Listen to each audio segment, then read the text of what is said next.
First lesson, when the universe tries to give you your good, accept it. So she says to me, Mel, somewhere along the line, I can play the piano a little bit. I should play the piano so a little bit, right? So grateful for this community. I just am constantly in a state of gratitude and about who we are, what we do, and getting to experience life with you as we continue to grow and evolve together. So today, I want to give you a little heads up. Today, I'm going to spend a few minutes talking. We've been talking about some basic principles of science of mind and a world that works for all and all that sort of thing, kind of our traditional January theme. But I wanted to have a little time in here today so that we could have a moment or a few minutes of, some might call it question and answer with the spiritual directors. Others call it stump the chump. I'm cool with whatever. But if you've got a burning question about this science of mind thing or this philosophy or this teaching, please don't ask questions like, why are you so good looking? I don't know. I just deal with it,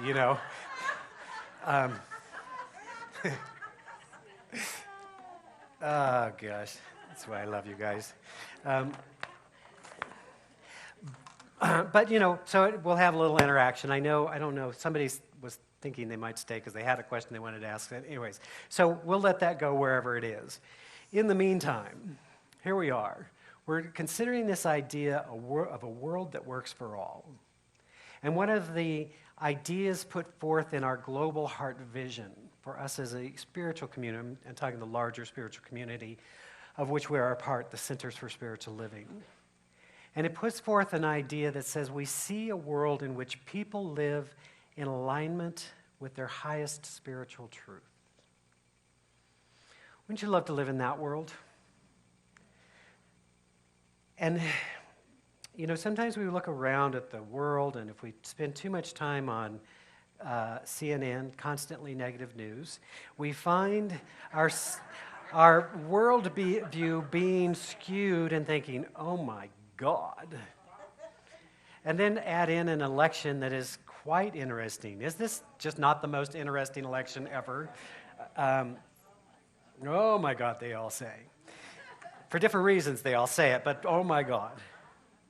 And we can get caught up in the But we're going to put forward an idea today, and again, and that idea says to us that we are all spiritual beings by our very nature.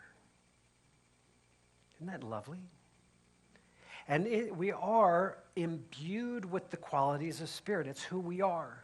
Nothing to earn, nothing to gain, nothing to get to. So Ernest Holmes, the founder of Science of Mind, said to us, right now, we are as much of this spiritual reality as we will ever be. I like to say you are as spiritual right now as you're ever going to get. You're like, oh, really? This is it? I kind of thought there'd be more. Now, let me explain what I mean by that. Because if the nature of who we are is spiritual in being, it already is. Now, can you act more spiritually?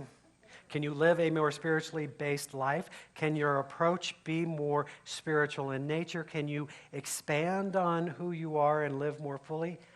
Heck yes. But understand that the essence of who you are already exists. So I look at this, and sometimes just for fun, I like to throw out this example. You see, I like to do it this way. I am as spiritual as Jesus. Now, some of you are having issues, which I just want to point out for you. My job is to find the buttons and push them, right? But I would also say to you, if the essence of who Jesus was a spiritual being in nature, then I am, and so are you, as spiritual as Jesus. Likewise, I would say unto you, I am as spiritual as Hitler. and so are you. So what is the difference? It is not the essence. It is what we do and how we move into alignment with that spiritual truth and reality. So when the great master teachers come and they teach us the truth of who we are, whether that's in the Buddhist tradition, whether that's in the Christian tradition, in the Jewish tradition, in all of these spiritual traditions that ultimately at the heart of them are saying, know who you truly are. And bring that forward. They're teaching us who we are inherently being. And yet we don't always live from our highest truth, do we? Some of us have stuff. That's what we like to call it, stuff. Issues. I was working on a brochure for a program that I'm working on, and I was, thinking about, a lot of us know who we are, at least theoretically. We have an idea of where we want to go and what we want to do and who we want to become. We're probably even aware, in this group I'm going to just guess that most of you are aware of what your issues are. You're aware at least that you have some issues. Right? Some guy's looking at his wife going, well, maybe her, right? She's thinking the same thing, but she's polite enough not to point. Right? But we become aware that we have places that block our greater good. So the teachings of science of mind are fundamentally different in the sense, science of mind, new thought, all teaches an idea that the universe is whole and perfect and complete. It is a divine and loving intelligence. It is the absolute purest form of love expressing. And that is our divine inheritance. And yet each of us must make that discovery for ourselves. So when the masters through the ages have spoken of the I am presence and said wild things, Jesus said wild things, crazy things. He said to us, greater works than these you will also do. Well, how is that possible if we're not at least of the same nature? You see, this is what I've come to believe after about 30 years of this study, that if you look at the heart of these traditions, not all the outer extremities, but at the heart of what they're teaching, you see a common thread, a golden thread as is referred to, a perennial philosophy that teaches us over and over we are divine in origin and that we are each responsible for awakening to the truth of who we are and living more fully from that higher perspective. And so it is not the universe ever withholding our good from us. Jesus said to us that the divine makes the rain to fall upon the just and the unjust alike, which is to speak to a universal principle, that life is unfolding always, that divine love is manifesting itself, or revealing itself, expressing itself. And we are given that great gift and that great potentiality to awaken to who we are and to live in a greater state, a more expanded state of being, in a more expanded state of loving, in a more expanded state of expression. And yet, some of us have issues. Get over it. He says, as he works on his own. Right? So the problem is not that we have issues. Okay? That's part of the condition. The problem so often, what I often find, is that even as we become more aware of what our issues are, sometimes we use those as the excuse for not moving on with our life. Sometimes we use those as the reason that we think we can't have or be or express. And I'm going to say unto you, because I like to say unto you, makes me feel smart and powerful,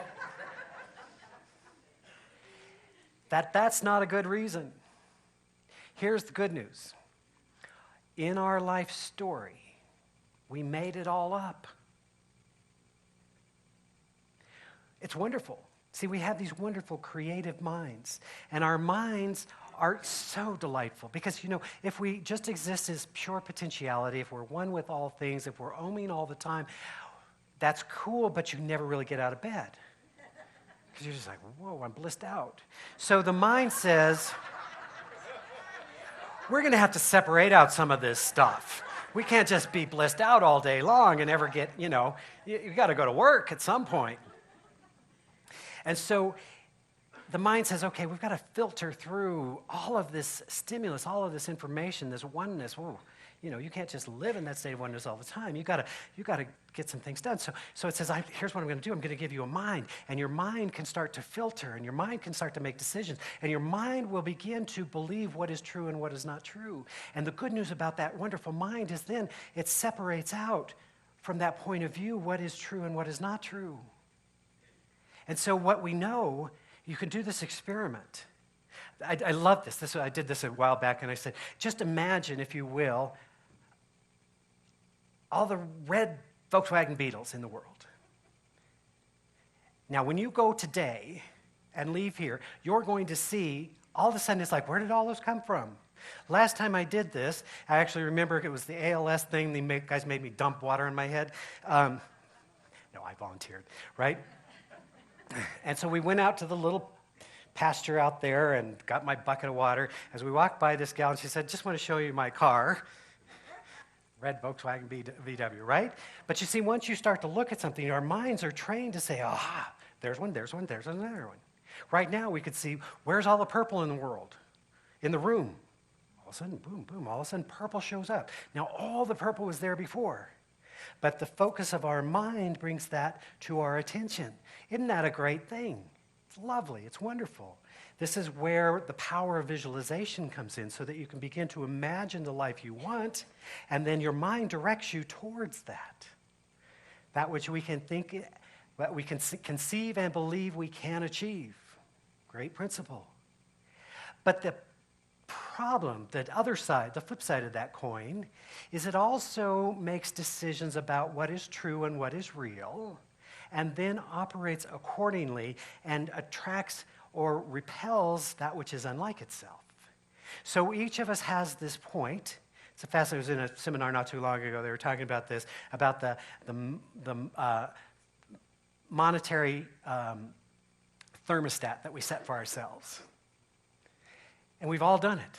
We didn't consciously do it. But if you look, you hit a point, and that's your point. Maybe you had a good year, maybe you had a less year, but you kind of look over the last 5 years, it's kind of like, interesting. Why is that? It's not that there is a cosmic law that says this is how much, but somehow we've formed a belief that says this is where I can be. And so to break through that, we have to first break through. We don't have to get the universe to be different. We have to recognize we set the thermostat and turn it up or turn it down, right? It's fabulous. Isn't that great? Aren't you glad you have a mind? And aren't you glad you have a mind that works? So when we begin to explore this, what we begin to realize is that it is not the universe or God or the divine intelligence withholding our good. It is our own sense of limitation. Mel, thank you for letting me pick on you earlier. Did you see how she didn't stick around to let the gift that she had just given us to be given back to her? Stop that. By the way, I want to work with you on those lyrics. Just a little spiritual moment. We'll talk about that later. I love that idea. So here's the thing. There's no good and bad about it. You're not a bad person because you haven't evolved to the point that you think you should be or could be or would be. It's just we're all in a process. But what I come back to time and again, because I got to tell you, there is a part of me that loves to play the victim.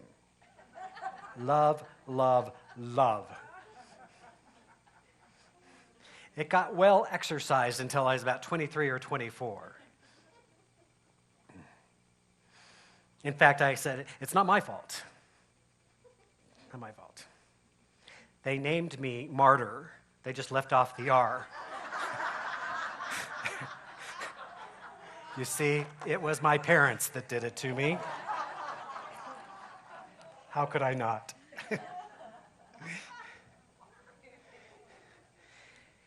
The only problem with that is it doesn't give me what I want, right? And so it was in the awakening that I was a co-creative intelligence with the universal intelligence, that I had a mind that could draw upon a greater mind, that everything began to change for me. That then I was no longer at the effect of life happening to me, but rather I could be a creative intelligence in a directional way, beginning to create a life that worked for me. And now I look around and go, wow, isn't it interesting how my life works? The universe didn't change. Same universe started with 58 years ago, still here. But I'm different. And therefore my experience of life is different. That's why I love this teaching. That's why I love this philosophy. That's why I love being a part of a co-creative community, because we come back and again to not what is the problem. Because very often what you notice when a problem shows up in your life, the new question, the old question, my martyr question was, why is this happening to me again? The new question is, what is this bringing to me? Where have I not expanded my consciousness? So a challenge in my life is not something that's happening to me, it's just the opportunity to bring greater spiritual awareness, to bring greater intentionality, to evolve beyond my limited way of being in the world. I find great freedom in that, and I find great possibility in that. And I love that each one of us can do the same. Now, I probably should have warned you up front. It's the problem with warnings. You should give them before they take the pill, huh? Oh, well. Oh, by the way, don't take too many of those. No. Here's the problem with this whole darn philosophy is that you got to take responsibility for your life. And then when you gather yourself around with a group of people, as you have gathered yourself with a group of people, you don't get a lot of support, shall we say, in your victimhood. If you are looking for a victimhood support group, not us. We will love you, and we will invite you to look at where do you get to grow? How do you get to evolve? Who do you become?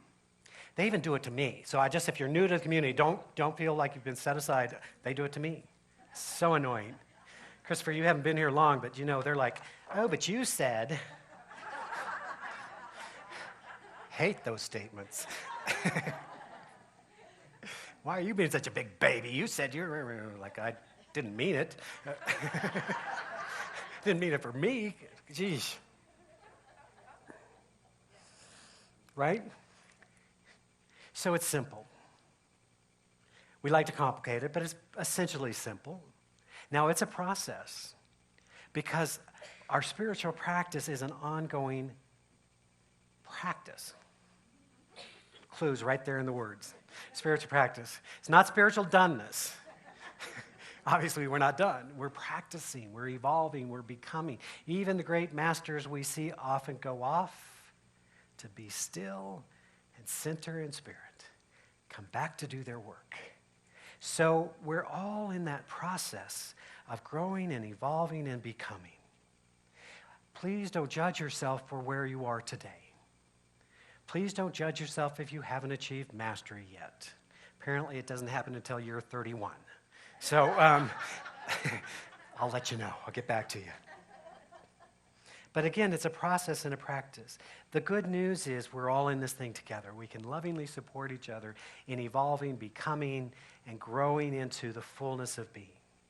The world, I believe, is crying out for awakened humanity. And each of us gets to be a choice as whether we will be part of the problem or part of the spiritual solution, first by waking up to our own divinity, our own magnificence, and then living from that state of being. So, I got a few minutes, I think. Do I? Okay. I will entertain questions. Okay. And are we to infer that every single thing that happens in our life, even those things which seem to be totally out of our control. You mentioned Hitler. I mean, a Jew in 1935 in Germany might have a real hard time believing what you're saying right now. So maybe there's some combination of things within our realm of control and things out of our realm of control that we need to somehow balance? Excellent question. So let me make sure I understand. It's that causal agent.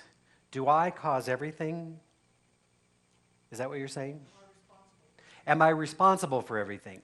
Yes, Jim, so stop it. Not only are you responsible for what's going on now, you're responsible for everything that went before and everything that will happen next. So get it together quickly. No, this is a great question. Because again, this is our idea. What I am responsible for in my life is my life. How am I showing up in reality?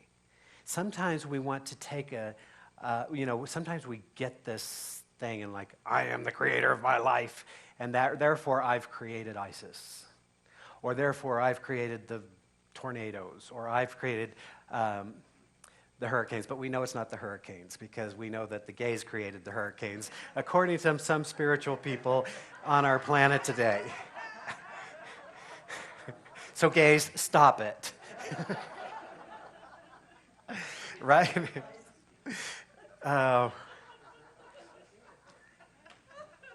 Were it so. We might better direct some of those, but nonetheless, right? You see, it's not that we are controlling everything that's happening in our lives. Ultimately, what we begin to understand is that there is what I have direct control over, and that is how I show up in life. And when we begin to evolve and to change our lives, when we come up against a realization that perhaps, let's take finances. What often people do is they realize, wow, I set the thermostat for how much is okay to have in my life. And because I set that, maybe it's based on some other factors, that's where I show up. And if you look at your history, you've always kind of hit that point and don't go really beyond it. Is it because there's no more money beyond that? No, it's because we have a concept of reality. So that's where I can take absolute responsibility in my life and say, aha, perhaps I can expand, as Ernest Holmes referred to it, as my mental equivalent, my greater possibility. Maybe if I'm a $70,000 a year guy now, I could be an $80,000 a year guy. What would have to change in the universe for that to happen? First me, and then the rest of it would come into place. But then there's stuff that happens. There are bad people. There are organizations such as ISIS, which is just the latest version of crazy humanity being crazy, allowing an ideology to override a humanity, thank you, a way of, right? Am I responsible for ISIS? No, I'm not for the creation, but I am for the way I show up. What happens in my head towards others who I deem as ungodly, right? So Jesus said to us these great truths. He said, what you have to do, my friends, is pray for your enemies.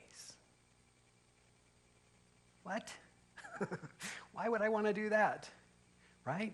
Saying forgive, love, see beyond the appearance of their behavior to the God essence that they are. That's the only way we ever heal anything. So I can be responsible. I've had some health things going on, and I get to look directly at how am I showing up that's showing up in my life. It has to do with stress. Do I have any control over the stress in my life? Yes. Yes. I'm telling myself, yes, right? So, but then sometimes bad stuff happens. And so I remember very well a time being in a community, and I was talking about a topic, and a woman came up to me afterwards and said, I've had breast cancer. She's a spiritual practitioner. She'd done the work, and she had an experience of breast cancer. And she said, you know, thank you for your talk today, because it really touched my heart, because it was basically about embracing all of it. She said, you know, when I've shared this with people, I have all these well-meaning friends who say, that's not who you are, da-da-da-da-da. She said, what I really needed was just, I know that stuff. I know spiritual truth and reality. I know how this stuff works. And yet I'm having an experience of my humanity, and what I need right now is compassion and love and understanding. That's what I need. So sometimes we want to go right to that, what we call a spiritual bypass, when things get uncomfortable. Just go, oh, well, here's a spiritual truth. Now I don't have to deal with my uncomfortable feelings. But we are both spiritual and human beings. And we need to love and honor all of that. It's our statement we make every week. Helpful? What else? What other great searing questions are there? What am I most grateful for? Oh. You will. Today I'm most grateful for you. I'll tell you what I'm most grateful for. I have much. That's a big, long list of things I'm grateful for. But I'm most grateful that somewhere along my pathway, I learned that life was not happening to me and that I could be directive and creative in life. Because I was a huge victim before I found spiritual truth. Everything happened to me. I often say that I kept thinking that as soon as I found the right apartment, I'd really be happy. And so, I never took more than a 6-month lease because those apartments had a way of disappointing me one way or another. And as soon as I found the right mate, because that's the story, right? As soon as you find your Prince Charming or your princess, life is blissful. And so at that point in my life, a 2-week relationship was sort of long-term. So when it's all said and done, the thing I'm most grateful for is that I figured out that I am the source of my joy and my happiness and my fulfillment. And I can let everybody and everything off the hook around that. One more, if we want it. There it is. So I noticed there's a lot of kids in here today. And I know as a parent, sometimes trying to teach these principles, the language just doesn't really translate. So I wondered if, since there's so many, looks like 5 to 10-year-olds in here, what would you say to them if you were talking directly to them about these principles? Don't listen to the adults. No, I'm kidding. Sorry, Mom. She's like, no. Here's what I would tell you. And you know this more now than you might know it in a few years. That you are connected with a life force and a life presence. That life force and that life presence loves you unconditionally. It is never based upon your behavior. It's based upon who you are. Now, that life force loves you so much that it's going to allow you to be the maker of your experience.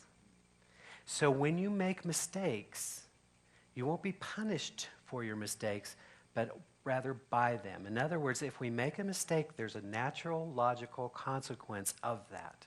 If I step off this stage, gravity's not punishing me, but I will fall. So when we begin to understand this, loving parents are only helping to try and guide you to your greater fulfillment. You will make mistakes. Why do I know that? Because you're human. The mistakes don't define you.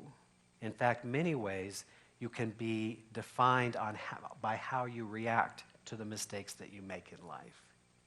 I often say, let's get good at making mistakes because that's where the growth happens. That's where the joy happens. Never forget that you are loved absolutely, unconditionally by this presence. Okay? And that applies to you adults in the room as well. Just so you know. Feel good? Let's pray. Thank you. Great questions. This is not a stump the chump question. It's a sincere question. So if this is about what is the primal interpretation, I guess, of science of mind about why all this occurs. So if God is omnipotent, omniscient, omnipresent, and if we have indwelling us a spark of God in our consciousness, then what does the science of mind say about why God got restless and decided to undertake the adventure of which involves us?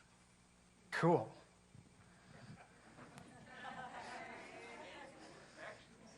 Stump. Okay, moving on. No. I know, right? Because God's like, hey, I'm blissed out. But apparently one day God woke up and said, I need to go to work, right? I got to get out of this blissed out state of being. So if the divine is existing as pure potentiality, having an experience of itself all the time, it also gets to experience itself by becoming and moving itself into form and into creation. So in other words, at an uncreated state of being, it's only experiencing its potential. By moving into form, by moving into expression, now it's expressing its potential in form. And one of the ways that it experiences itself is through its opposites. By creating light, then darkness occurs. Not as an opposite force, but as the lack of light. By experiencing itself in creation through that which it has created, it gets to have an experience of itself that it could not have fully only as pure potentiality. So there's love as pure potentiality, and there's love in expression. Are there kids in the room? How old? Okay, they're old enough to know. So it gets to experience sexual relation in form. It gets to have a body that gets to have experiences in form. It gets to experience light on its face. Now, potentiality always experiences itself as pure potentiality. But through the expression of itself, it gets to experience life differently, and I would say more completely. The problem, not even sure it's a problem, but the issue can be that we think, from our limited point of view, that this is what it's all about. And I would suggest to you that the pure potentiality that we are, the soul that we are, is having an experience of itself by moving through different physical experiences. Now, some believe in reincarnation, of the soul moving through different lifetimes. Some believe in reincarnation where the soul moving through different lifetimes in this lifetime. Because haven't we all done that? Like, who was that dude 30 years ago, right? I don't know I have all those answers, but I do believe, what I've come to believe is that this universal divine intelligence gets to fully experience itself through its physical expression, through its having a physical manifestation of self. Ba-doom, boom.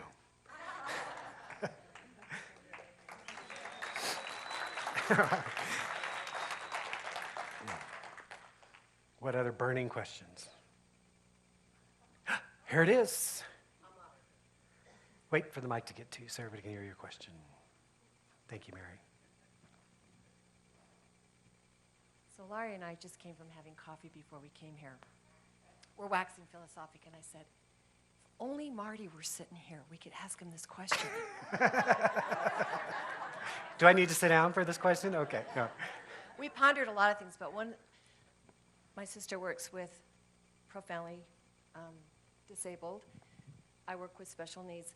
But I'm also, I'm very good friends with a bunch of people that have very serious cancers. They're good people. They work out. They eat right. They raise good families. They do everything right. And I'm sure we all know many people that are struggling with terminal illnesses or things that are going to, be very hard for them. So why? Oh, look, I'm out of time. Okay. Great question. Great question. And this is more than a 2-minute answer, but I'm going to give you the 2-minute version, okay? We're the ones that decide that experience is not as complete as this experience. That a special needs child is somehow diminished because they're not a physically perfect child. But in the larger scheme of things, who's to say that God isn't having its unique experience of itself through that experience? Who's to say that having the experience of cancer isn't part of this soul's journey that helps us to understand and to appreciate the fullness of being? So, you see, even with metaphysics, I was saying this, I think, earlier at the earlier service, that, in our old, when we weren't so enlightened, we say, well, why would God do this to us? But now we're more enlightened, so we say, well, why would the universe do this to us? Right? Such a more enlightened question.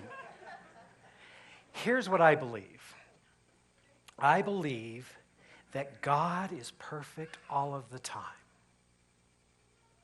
I believe, see, this is not our reality. This human form is not our reality.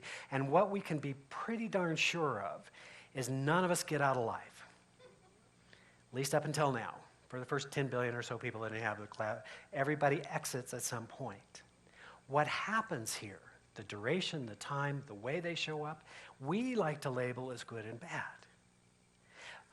In the Buddhist tradition, they speak about the bodhisattva. I kind of love this. It brings me peace. And the bodhisattva, in the Buddhist tradition, when you go through the wheel of reincarnation enough times and you learn the lessons and you achieve spiritual freedom, at that point you're at choice. You can either be done with the wheel of existence, or you can choose to return as a teacher. So when I look at special needs children, I see greatness. I see spiritual teachers who are teaching us how to be a more kind, loving presence in the world. I don't know if that's true or not, but it feels right for me. It brings me peace. It's my wanting to say this isn't right. Now, some of us get cancer, and some of us have experiences. We're not bad people. We don't even have bad consciousness. If I had another 24 hours, I would tell you my whole soul's journey, the hero's journey experience, because I think in some ways, very often, the experiences that we have in this lifetime are sort of created by choice at some level. That we have attracted just like we practice the law of attraction now, that at some level we practice the law of attraction for our soul's journey and unfoldment. So for me, it's always about staying out of the judgment about is this a good or bad thing, to ask, what am I called to do here? I had a lady one time say to me, I gave a talk early on in my ministry about empowered by our pain, about learning to listen and to allow that to express. And she was a lovely woman, a practitioner, and she'd studied all this stuff. She knew how thought creates and all that sort of thing. And even in her enlightened state of being, she had breast cancer. She said, Marty, thank you so much for speaking to this today because, after my experience, after going through surgery, I came back to my spiritual community and I shared with some people this experience I was going through. And they said, all the science of mindy things. We just need to know the truth. That's not who you are. You're a whole perfect. She said, you know what? I know that. What I needed was just the love and compassion of spiritual seekers to be with me as I went through my human experience. You see, sometimes we want to do this spiritual bypass. We want to say, oh, I don't want to feel that uncomfortable feeling, so I'm just going to know some spiritual truth. They created it. They were attracted to it, right? I think that this life is sort of meant to be messy. I think it's meant to embody joy and pain, light and dark, fullness, joy and sorrow. The fullness of life is what gives us the full experience. What I know is the divine is bigger than all of that, and we are part of that. So the question is not why do bad things happen to good people? The question is, how do I, as an enlightened soul, address the world that is around me, and how do I bring more love, more light, more truth, and more joy into being? And you both have found your calling. So thank you for that.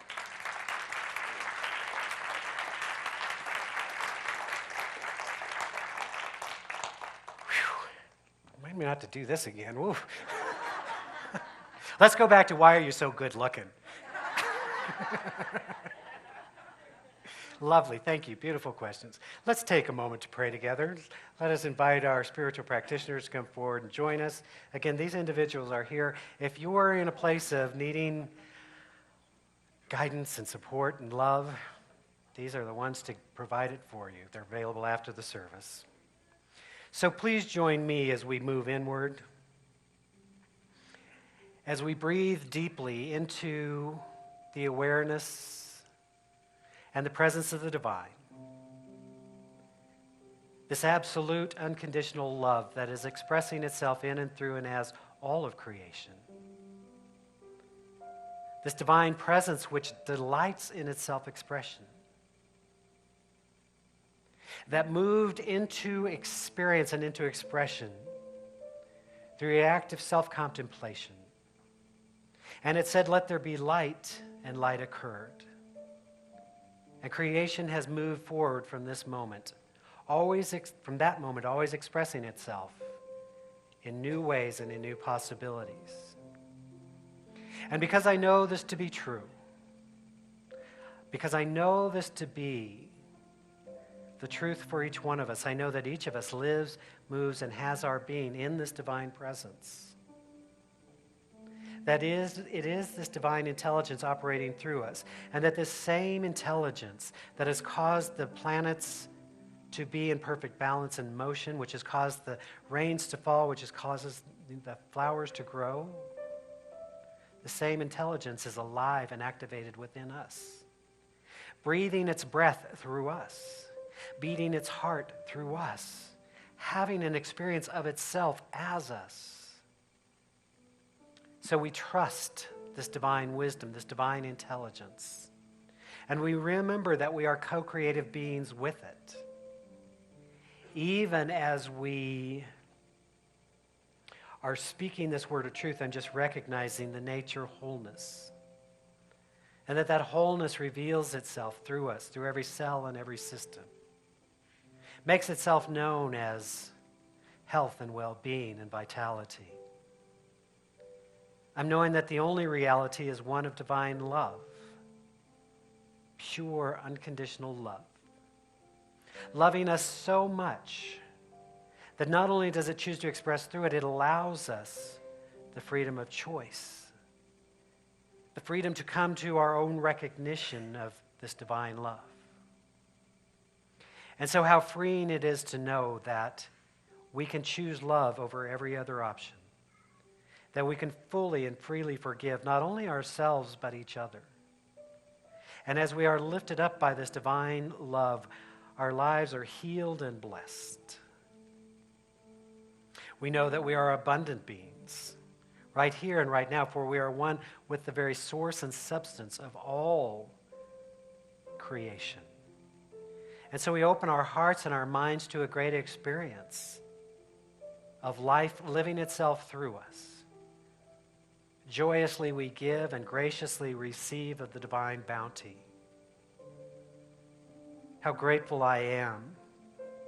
And even as we are speaking this word of truth, I invite you that if there's a burden on your heart this day, that this is the moment of choice to set it down, to surrender to the greater possibility, to allow love to lift us up, to free us. As we embrace that healing presence that is always seeking its highest good through us, we know we are healed and whole in this very moment. And so we give thanks for the many blessings in our lives. We give thanks for the blessing of this spiritual community and all that that entails, knowing that it is divinely supplied and always perfectly guided. We're speaking the word of truth as we extend that blessing to all of our brothers and sisters around the planet. We're holding that high vision of a world that works for all, of a planet at peace, of that divine potential being made known everywhere for every man, woman, and child. And as is our custom, we take a moment to bless all priests, all rabbis, all ministers, all teachers of all faiths. For we know there are many pathways to the divine, and therefore we honor and celebrate them all. How good it is to know this truth. And so with great joy and profound gratitude, I simply give thanks that this is so, releasing it into the law, knowing that it is done, as together we say, and so it is.